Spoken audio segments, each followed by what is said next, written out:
Do you have any idea or knowledge why the initially hoped for ceasefire did not take place? Good morning to you. Hello, good morning. And I think this is another complicated day. People wake up in Israel around the world understanding that hostages will not be released in the short future.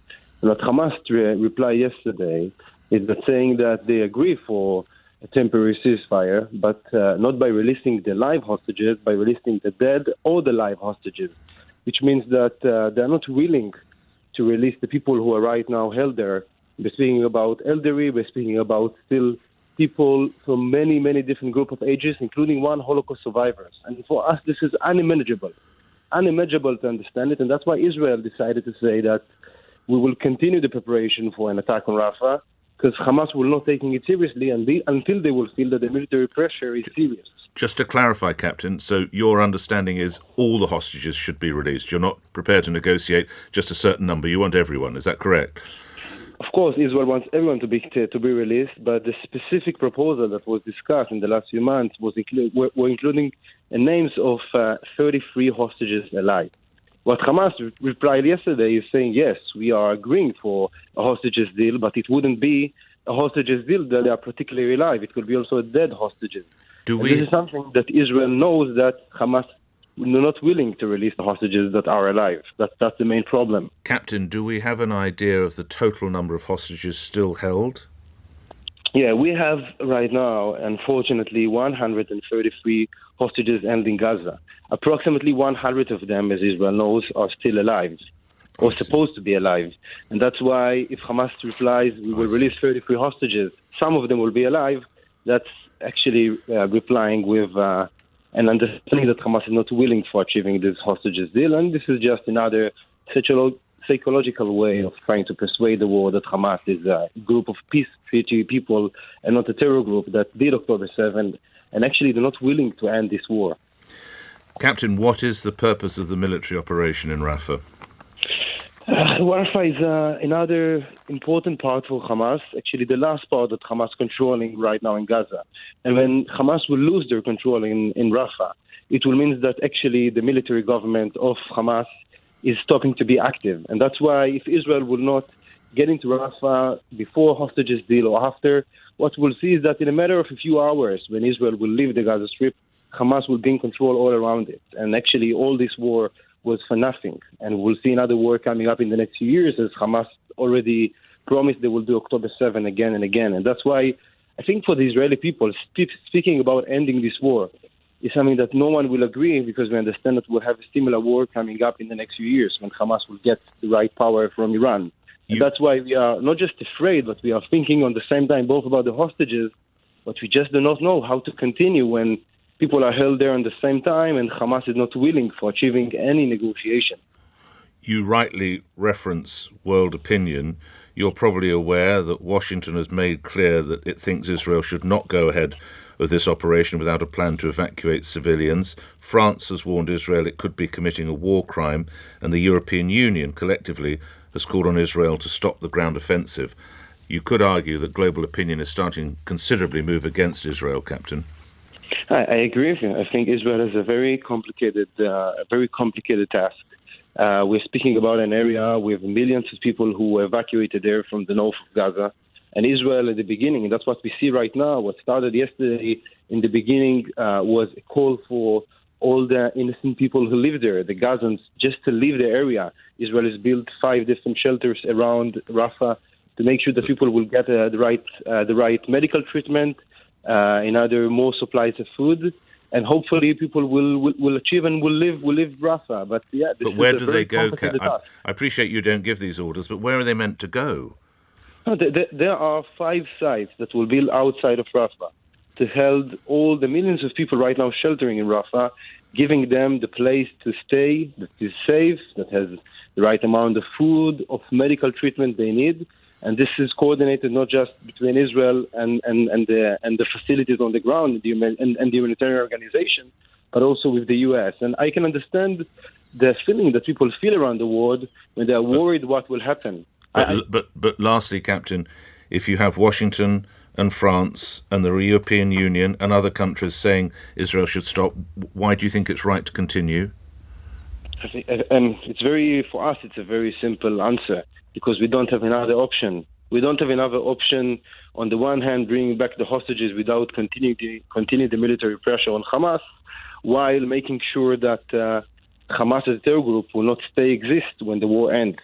Yeah, where are they going to go? I don't know. 100,000 people is a lot of people to suddenly move around. And not just that, with the news that you're just reporting on the LBC that the Rafah crossing is now closed, there's no aid that's going to come in. So they've got nowhere to go, there's no aid coming in, there's no food, there's no water. I mean, it's going to be absolutely horrific. And I think the other point to note, Nick, is that there are hundreds of thousands of people in Israel protesting against the war cabinet and Netanyahu, who are demanding his home. Exactly, who are demanding that he accept the ceasefire deal and bring the hostages home. So, if this is there's opposition within Israel. I think that's an important point to make. That everyone wants peace. Surely, everyone wants the hostages home, and we were so near to the deal. And then it seems to be. Were we, or if we take the numbers as we've been told, that there's 133, some of whom are believed, sadly, to have died. There's a very real possibility that the 33 that have been handed over, many of them would have been, sadly, dead already. So, I think if you read the deal, and it is online, you can actually look at the deal. Al Jazeera have posted it. It would have been people who were alive. The initial thing would have been people who are alive, and so I think that was the real disappointment, that there was a real progress by the US and Egypt and Qatar to get this deal done, and to then have that ripped underneath everyone's hopes and expectations it's just horrific for both sides, Nick. It's just horrific for both sides. It really is. Lastly, when you hear the Israeli stance, which is that they want to finally eradicate Hamas, and that is what empowers them to continue, how do you respond? It's an ideology, isn't it, Nick? How can they define success as getting rid of Hamas? It's just not possible, and the collateral damage, as they call it, will just be immense. I mean, it's just not practical. But then they would say, then we'll live forever with the fear of another October the 7th. Well, that's why the West, the international community in the West needs to bang heads together and come up with a proper peace process. What we saw in Northern Ireland. Paul in Bexley says, having read the terms of the deal, there's no doubt Netanyahu's hell-bent on clearing Gaza, whether he kills his own people now just to save his own skin. Isn't it ironic he started attacking Rafah on Holocaust Day? There are 600,000 unprotected children with no food, water or medical help. If that isn't a genocide, I don't know what is. That's what the view of Paul in Bexley is. Thank you for that. This comes in from the... Do remember to sign them. Here we go. Khalif has signed his. If you do research, Hamas agreed to release all hostages over 3 stages. Look it up. They don't care about the hostages. I don't know who suggested they don't care, but I think the initial number was going to be 33, wasn't it, Khalif? Thank you for that. It's so simple for Mr Sunak to tell it what not to do. I can't remember London being attacked yesterday by multiple mortar attacks.